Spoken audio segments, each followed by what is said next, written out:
Hello, Facebook. Are we working? All right, somebody check it. Hello, everybody in the Academy group. Hopefully this is live work, live streaming, whatever you call it. So, is it working? Are we on? Yes. Is it on the actual? And the actual group should say live stream.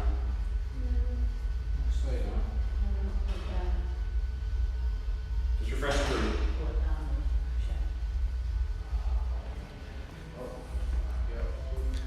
Says live. Yeah.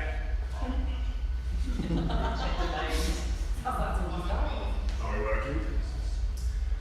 Okay, guys. So I think this is the third seminar I've done now on these new structures of them. The last one I went over carbohydrates, and a lot of common questions were about protein and about metabolism and stuff. So I wanted to kind of do one on just on that. So we're going to learn a little bit about proteins, about muscles. Some of the stuff tonight is scientific, but I just want you to understand, not too scientific, not really boring stuff, but it's just enough to, hey PJ, do you want to tune in now? Might be good. Okay, so first thing, does resistance training make you bulky? Today. This is a common misconception when people look at a dumbbell or look at a barbell, they think that for some reason it's just going to make them suddenly look like this. There's only one way to look like this. And that's lots of drugs, okay, that's it. Most common men and women do not have anywhere near the testosterone and growth hormone levels to get anything near to this. This is complete and utter, chemical manipulation and hormone manipulation. So it is impossible for most people to get, extremely big and bulky on their muscles. Most of the people you see, so Arnold Schwarzenegger and all these people, the famous people you see who are muscly, they've all had a lot of chemical help over the years. Yeah, it's down to them what they do. It's completely down to them, but it will not make you bulky. Before I start a little resistance training, I'm not just talking about a barbell or a dumbbell. I'm talking about anything that you can normally do the sets and reps. Okay, so including things like dumbbells, but also your body weight, so body weight squats, body weight push-ups, crunches, kettlebell work, resistance band work, TRX work, ring work. All these things class under the same umbrella as resistance training. Okay, so you are working against the resistance and making the muscle work harder than it normally kind of does day to day. So what happens when you resistance train? These are just some things that I've listed, the benefits of resistance training. So we'll just go through a few of them now. So it'll improve your muscle tone and protect your joints from injury. This is a really big one because a lot of people get injured very commonly just generally in day-to-day life. And the more structure you've got around that joint, the more muscle and the stronger it is, the hugely less likely to get injured. Maintaining flexibility and balance, we can help remain independent as you age. A lot of issues with aging as well, like if you see obviously a lot of people hunch over like this, it's actually a lot to do with decreased muscle mass and very tight hip flexors. That's basically what this is. The lower back isn't strong enough anymore to hold the body upright. That's what the lower back does. And the hip flexors are so tight over the years, you haven't worked them, that they're just getting tighter and tighter and tighter. These muscles getting weaker and weaker and weaker, and this is what leads to this. And I'll come back to age at the end of the seminar as well. Weight management, so an increased muscle fat ratio. I'm going to go into that in a little bit more detail as well. So as you gain muscle, your body will burn more calories when at rest and in exercise as well. Greater stamina, as you grow, you won't get tired as easy. Prevention and control of chronic conditions such as diabetes, heart disease, arthritis, back pain, depression, and obesity. I think all those common, conditions, all are hugely, if not 100%, based on diet and exercise. And this is something that most people are starting to realise now. If you look at all these things, majority of them, if not 100% of them, can be controlled and mainly cured through diet and exercise. There's a good old saying, every single disease starts in the gut. There's a famous doctor that said that once. Improve posture, so what I've just said then. Increase bone density and strength to reduce the risk of osteoporosis. So it's not just the muscles that are getting stronger when you train, the ligaments, the tendons, the bones are all getting stronger as well at the same time. Improve sense of well-being in your mood. I think all of you probably experience a workout, probably apart from Tuesdays, because everyone's moaning about Tuesdays at the moment. About kind of get a bit of a high after a good workout, you feel good about yourself, there's good endorphins flowing around the body. Improve sleep and avoidance of insomnia. Yeah, that's a bonus as well. Increase self-esteem, enhance performance of everyday tasks, and it's fun sometimes feels good. So let's talk about proteins, because proteins are quite commonly misconceived, I think, in nutrition. I think the majority of people who walk in our door don't have enough, and I went through this in the last seminar as well. And if you can see this on the in-body scans as well, you can see how much muscle density you've got. I didn't want to go through the seminar listing every single protein food and every single protein-rich food. I think that would have got boring very quickly. And I just found one slide that kind of covers all bases really. It's actually an American slide as well. But you've got to think the holy grails of proteins are meats and fishes. They're the ones with the highest density amino acids per gram and the most protein bang for your blood really. And trying to get those meats and fishes from a natural source as possible. You got to think like the most muscly people in the world. This is Kai Green actually. He's a very famous bodybuilder. Obviously on chemical enhancement as well, but he is very muscly. If you ever follow a traditional bodybuilder or a physique model diet, an equivalent female one, they eat huge amounts of protein. Good amounts of chicken and fish and turkey and pork and things like this. They eat lots of it. So again, there's a kind of a clue to it. These guys look amazing, their metabolism's through the roof. They've got great physiques, and they eat a lot of protein.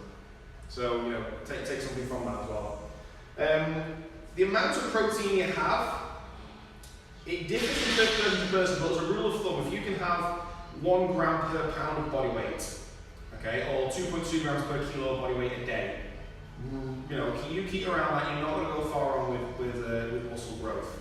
It's quite a lot if you tried it for a few days. If anyone ever tried that, I've given that advice to a lot of people. Is it hard? Yeah. It's difficult to do. Yeah, you have to think about it. You have to really think about it, yeah. But if you base a lot of your meals around where you're working out, yeah. It's a lot of protein, it is. I can't get it with meals, but I'm trying to gain muscle again, and I think every single person who goes to the door should. You can supplement if you're really struggling with it, a protein isolate drink, so you don't want any protein drinks that add lots of bulk and lots of sugar to it. But whey protein's all made the same way, it's probably all made in a single factory. They all just rebrand it differently, and then they can add things themselves to it. But whey protein as a standard, it's a very simple kind of formula how they make it. It's about, it says on this about 20 grams per 100 calories. Okay, I think they're normally 25 gram scoops that we would get in the UK, so you're probably talking maybe 100, 120 calories, something like that, a scoop. And that's quite a lot of protein, 25 grams, So I like to have a protein shake with 2 scoops in water, so it's 50 grams. And I've had that twice a day, that's me, there's no margin in my protein intake. But remember, it's got to stay within the calories as well, and I've got to make sure I'm working out, I've got to make sure my muscle's going to use that fuel. There's no point just sitting at the office desk all day drinking protein shakes and trying to look like Arnold Schwarzenegger or Kai Green. It's not going to happen. Okay, so you've got to think the protein is repairing your muscles. But like I said, coming to the lean meats as well, fishes, and then eggs as well are great. So 4 eggs are around 25 grams of protein in the egg, in 4 eggs. Normally we would traditionally eat eggs for breakfast as well. So it's quite an easy way to get some protein in the morning. Get some eggs and some steak and eggs in the morning. Some raspberries, things like that is brilliant. When I was boxing, I was having steak and salmon. Steak and salmon. That'd be weird, wouldn't it? Egg and salmon and raspberries in the morning. I don't know now, I'm thinking about it. It might be nice. It's surf and turf. Kind of, yeah. Like a healthy surf, isn't it? So yeah, I think the thing is with figuring out how much protein is just use MyFitnessPal. So scan the foods that you're eating, enter, if it's say chicken breast, normally sometimes it doesn't have like barcodes on. So just type in, 200 grams of chicken breast or something like that, I'll say exactly what's in it. But my advice is try and cook some common meals where you know how much protein is in that meal. So casseroles are really easy to do as well. Chicken casseroles, beef casseroles, things like that are really high in protein. And they're really easy to do. And if you, let's say if you put enough of 4 portions in, add all the ingredients to MyFitnessPal, divide it by 4, and then add that as a meal to one of your things. And then start to stack these meals up for breakfast, So like the smoked salmon one, and the eggs, I think it was like 35-ish grams of protein in that breakfast off the top of my head, for me, which was about bang on when I was trying to make weight for boxing. So I knew if I was having that and have a protein shake 3 hours later and I was training, I knew roughly by the end of the day what I'd be having once you worked it out for a couple of days. So it's a bit easy to do. But try and aim for that 1 gram per pound of body weight. Yeah, it's a good target to hit when you hit it. So, how does protein, I love that move. So how does protein synthesis work? So when you eat protein, it obviously gets digested, goes through the digestive system into the liver, and then the liver will extract the amino acids from the protein and stick it into the blood. So you've got to remember, fat and muscle gain and storage, the liquids, it's in the blood already, so it's either too much of energy in the blood, so it will get stored as fat, but also the transfer of all nutrients around the body will be from the blood. So muscle breakdown. So you've got to think of it, it's actually a very, very simple process, this. And if anyone follows any ball who speaks about this, and you can just dumb it down to as simple as kind of 4 steps. So when you train, like you've done tonight, or you did yesterday or Tuesday, you can't walk, yeah? That's literally your muscles broken down. You've walked out of here in a worse state than when you walked in. That's what happened. So you're walking in with a certain amount of muscle mass, you're walking out with less, 100%. So what happens after that? You've got to repair the muscles. So the muscles are broken down. The muscles want to repair. They need to repair. That's kind of how we evolve, and that's how we survive. So the body needs to get stronger. It needs to get more muscle.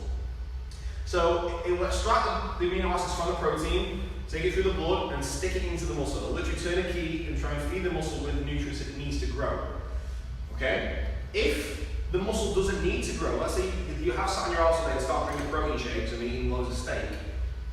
There's only one place that's going. It's going to get stored as fat. It's got to. There's nowhere else to go. So you can overdo it with this as well. This is why I'm saying keep it under the calories and make sure that you are working out enough that your body is always constantly in that state of repair. The muscle synthesis will happen, thus your muscle will grow. Okay? On a very minute level, this isn't bodybuilding level. This isn't like the woman I showed you at the beginning level. This is on a microscopic level that you're going to do this. But over a period of time, all over the body, this is what will bring your metabolism up. About a pound of muscle, if you put on about a pound of muscle, it's about an extra 50 calories a day you'll just burn sitting still. Okay, so your metabolism gets higher and higher and higher the more muscle you get. And on your in-body scan, you can see from the 2 numbers you've got, the calorie numbers, the sitting down and the moving one. That's your metabolism, the difference between those two. So the people who have more muscle, the distance between those two is huge. I've seen like 1,200 calorie difference between a few of the guys who are lean and got a lot of muscle. I think PJs will be similar. It's huge. So that's what we call muscle synthesis or protein synthesis.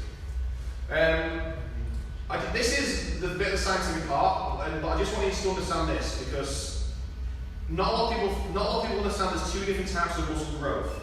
And I think when you understand this, it makes it a lot easier to understand why you see people on Instagram and on the internet who are just freaks of nature. Okay? So you've got to think muscle fibers is like a strand within a strand within a bigger strand. Okay? The smallest parts are something called actin and myosin, and they literally sit together like your fingers would sit together. They sit together like this. So as you work out, you break down the muscles, you rip apart like this, and then they have to be repaired and get put back together. And we have the myofibula in the muscle, we have the sarcoplasmic, the sarcoplasm in the muscle. The sarcoplasm, you got to think of that's kind of the size. I want to think of it as that's the size of the muscle, and the myofibula is the strength of the muscle. That's a simple way to understand it. So the myofibula is a strand, and this is the next slide to make it easy to understand. So there's a simpler slide to make it right. So this is kind of the muscle fiber, the strand. And we have 2 different types of hypertrophy. So hypertrophy is a term that we use, actually use it tonight in the session. It just means growth. That's what it really means, is growing muscles. And you have 2 different types. You have sarcoplasmic hypertrophy, you have myofibrillar hypertrophy. So the sarcoplasmic hypertrophy is when you're trying to just grow the size of the muscle, but not necessarily the strength or the quality of the muscle. So this is where bodybuilding really comes into play. This is what this is really, okay? So bodybuilders, all they want to do is get as big as they possibly can and build as much of the size of the muscle as they possibly can. But it doesn't necessarily mean they're going to get stronger. Okay, so you could have 2 guys stood next to each other. One of them's a huge bodybuilder, looking jacked. The other guy's a medium-sized guy. And the medium-sized guy, half the size of the bodybuilder, could be stronger than the bodybuilder. Because the quality of muscles and the myofibula in his muscles are a lot better quality. So just because a muscle's bigger compared to another person's muscle doesn't necessarily mean it's stronger. But normally, if a singular person's muscles grows, it will get stronger with it. It just depends how much stronger, depending on how you train. So myofibrillar hypertrophy is specifically for people who want to get stronger. So strength athletes, for example, powerlifters, gymnasts, people who do explosive sports, shot pulls, etc., have a very good quality of muscle fibre, but they're not very big. You look at gymnasts, tiny, and they're absolutely strong as any. They can hold line crosses for minutes at a time, etc. Powerlifters, you see small guys lifting insane amounts of weight because of the quality of the muscles better. You know, if you put a bodybuilder versus a powerlifter or a strongman, the difference in strength is unreal for the majority of them. Obviously, there's individuals who are stronger, but that. And the thing is with sarcoplasmic hypertrophy, a lot of that can be chemically enhanced as well. So the guys who are big and alive, the chemicals do improve that, you know, dramatically, should we say. When you're training in here, it is more the myofibrillar that we are working towards. I would rather you have a good quality size of muscle, a muscle that works, a muscle that supports the body, a muscle that's strong, yeah, and does all the advantages that muscle do. Sarcoplasmic hypertrophy is specifically just for bodybuilding. I can't think of any other sport or any other reason why that would happen otherwise. So what happens when you have more muscle? So it occupies less space. But it's also denser. So this is 5 pounds of fat and 5 pounds of muscle. You've seen the 5 pounds of fat models, haven't you? Yeah. That's actually exactly what we've got. It's probably made at the same place. We should get 5 pounds of muscle on. I'll try and buy one actually. Yeah. So it's not as big. But you've got to think if you put on 5 pounds of muscle, it's not just going to be a lump like that on your bicep. Unfortunately, I wish it were like that, but it doesn't. It's going to be literally all over your body. Yeah, and internally, so it's not just externally, it's going to be internally as well. But putting on 5 pounds of muscle makes your metabolism a different ball game. It really does. From day one when you walk to the door, it's a completely different ball game. You know, you talk 250 calories straight away. Yeah, majority of you would have lost fat at that point as well. So you're in a different world altogether. You know, you want to make sure that you're building as much muscle as possible. It literally is your furnace for fat loss. This, and the more fat you lose, just the easier it is. I always think of this as a fat cell as a virus, because you've got to keep it alive, you've got to give it blood, yeah, because it does require energy, but it doesn't give you anything back. It just sits there and zaps you energy. Yeah, the muscle, it uses energy, but also gives you energy. So it can make you move, it can make the bones move, it can make you run, sprint, jump, etc.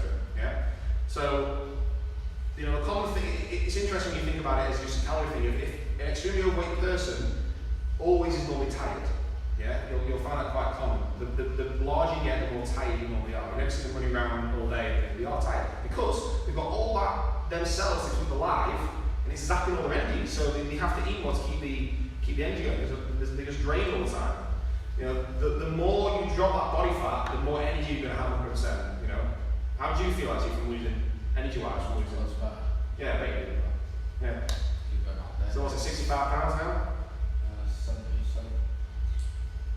77 pounds. Yeah. So that's 77 of you know, huge amounts of cells, you know, billions and trillions of cells that you're not having to feed and keep alive anymore, you know, as well. I think it's every pound of fat you lose, it's half a mile of veins and arteries you have to keep it alive. So the stress on the heart is unbelievably different now. You know, that's like a different ballgame for you. You know, it's amazing what you do. So what happens when you have more muscle as well? I want to use 2 examples. Can't believe you should asking. So I think for one, you look a lot better when you've got muscle, male and female. Okay? As well. It is me. That's why I weigh 78 kilos. Yeah. What are you laughing at? I'll show you the video of that. You wouldn't believe it. I turned sideways on. It's like I disappeared. Honestly. Fall down. I think PJ knew that as well. So Faye, I've just used an example of people from the academy basically. So Faye lost, I think 60 something pounds in 6 months. And Faye's muscle mass, I want to use Faye's example because I remember when I did her in-body scan, her muscle mass was in a very good place. It was above the kind of the normal level, should we say, in a very good place. And her metabolism now is going to be completely different to what it was on day one. You know, she can eat probably a lot more than what she used to be able to as well, and still keep fat levels down. And myself as well, I weighed 78 kilos on that picture on the left, and I weighed 94 kilos on the picture on the right. I was just from my last 5. I'm a little bit heavy now because I had the summer off, but it shows the difference between the metabolisms in those 2 photos. And on the photo on the left as well, I struggled to stay lean a lot because I didn't have enough muscle mass. Yeah, I love this thing, stop laughing. I'll show you some other photos of that as well, pretty funny. But I think genuinely look better, male and female. I think there's a world of difference when you put a bit of muscle on.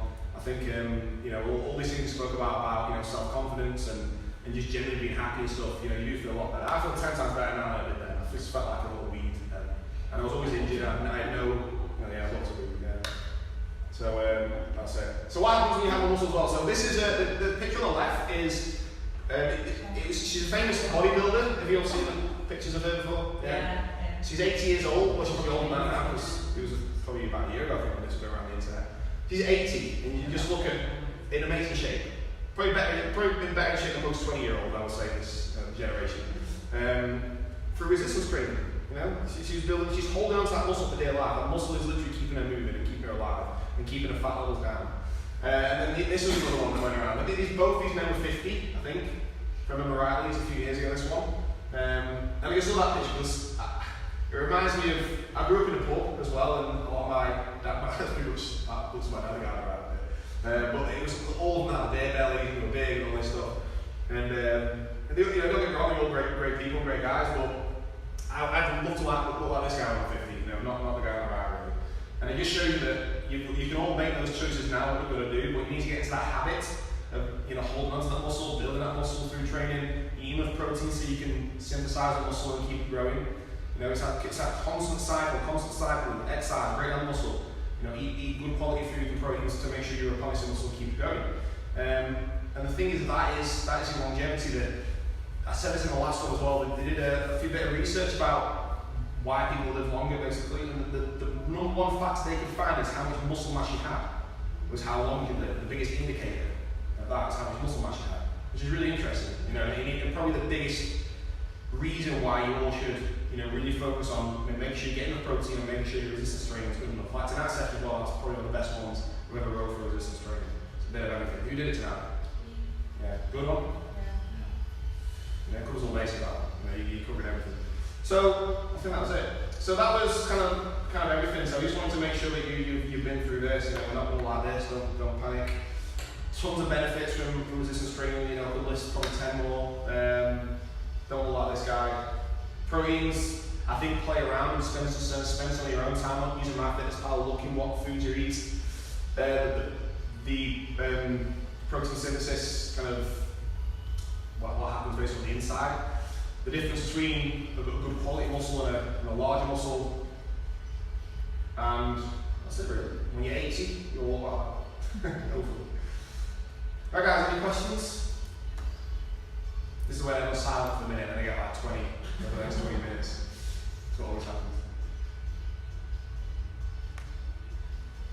How much protein then should you aim to have like in one meal? Because how much will your body actually utilise in one go before it just dumps the rest as waste because it doesn't need it? That's a good question. There was a lot of rumours going around. I actually read it somewhere as well that you could only process 30 grams of protein an hour. That was something that I think they still teach that on some PT courses as well. They teach that many of those. And it's a lot of rubbish, basically. You can process, everyone's individual. All of us here will process different amounts of protein per hour. Normally larger people, larger stomachs will process more. Yeah. But the thing is with that meal, you need to make sure you treat that meal the same rules as you treat them all. So you got a good amount of food on there and you eat till you're full. Don't overeat for the sake of overeating. Yeah. I would work out how much you need protein a day. I'd work out how many normal meals you can have. If you think you can cover it in the normal meals, that's fine. If you don't think you can, then it's up to you. But supplementing with an whey protein isolate or something similar is not a bad way to go. But there's tons of things nowadays. You should just go onto Muscle Foods. There's tons of things on there that you can get. That will help you get those protein. Don't get so much stuff for the protein, ice cream, and all that stuff. There's lots of crap on there as well. Don't get me wrong. But there's tons of stuff nowadays. It's never been as easy to get your protein in, but it's also never been as easy to get really fat. So we're kind of in that catch-22 situation now where it's never as easy to get in shape, it's also never as easy to get out of shape. So yeah, it's a good question. I just think you need to process what you feel until you're full with it. Basically, make sure you chew the food, especially the chewing things like steak. Chew as much as you can before you digest it, you'll digest it a bit quicker. But again, if your body's ravenous and you're hungry from the training, you're gonna eat more. Your body's gonna tell you, I need a bit more, If you've sat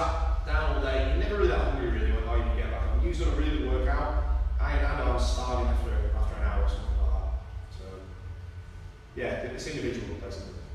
Because if you're so constantly hungry all the time after training, is it just the protein that you just need for?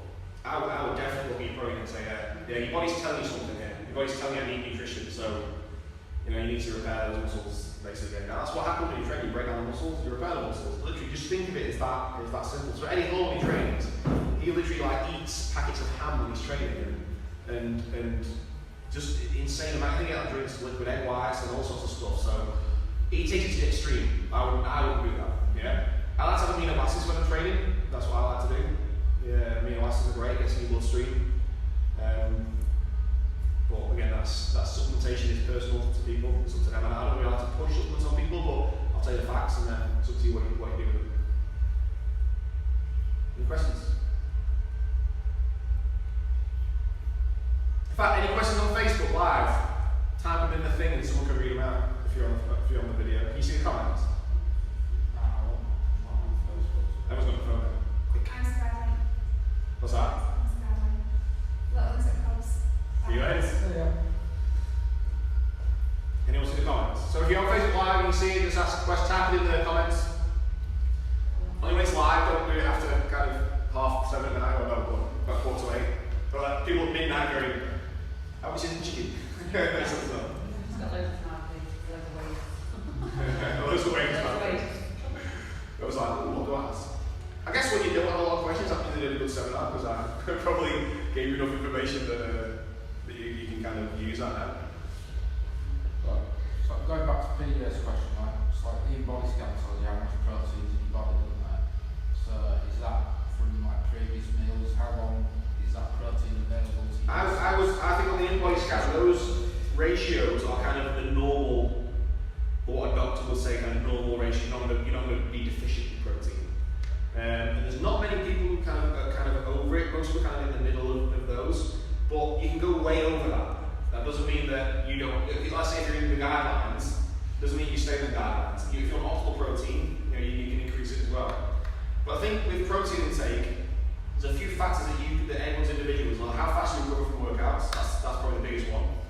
So if you're doing a leg workout and it takes you a week to recover for the 6 months, you're not eating enough protein. You're doing a workout and then your body isn't getting enough to repair. So that's a good indicator as well. So then again, track it on MyFitnessPal. You don't really know until you track it. So track it and then see where it's at. If you think you're having enough, you're having enough. If not, then increase it a little bit. Can you tweak some meals? You can add certain things to the meals. So trying to change the ratio a little bit. So normally the majority of people do it. They're very high carbs, very low protein diets. That's the majority of people. You got to just switch those around a little bit. The carbohydrates are good for energy. That's the quickest energy source. But your body still uses protein energy. Any food you put in your body is energy you will use. But you have to think the quality of the food that you're putting in, what's on it on a micro level, Any comments on that on Facebook? Yeah. Good. I think your battery's not down. Right, I'll call out a night on the Facebook Live. Thank you for watching and thank you all for coming. And I'll upload this video in at some point shortly.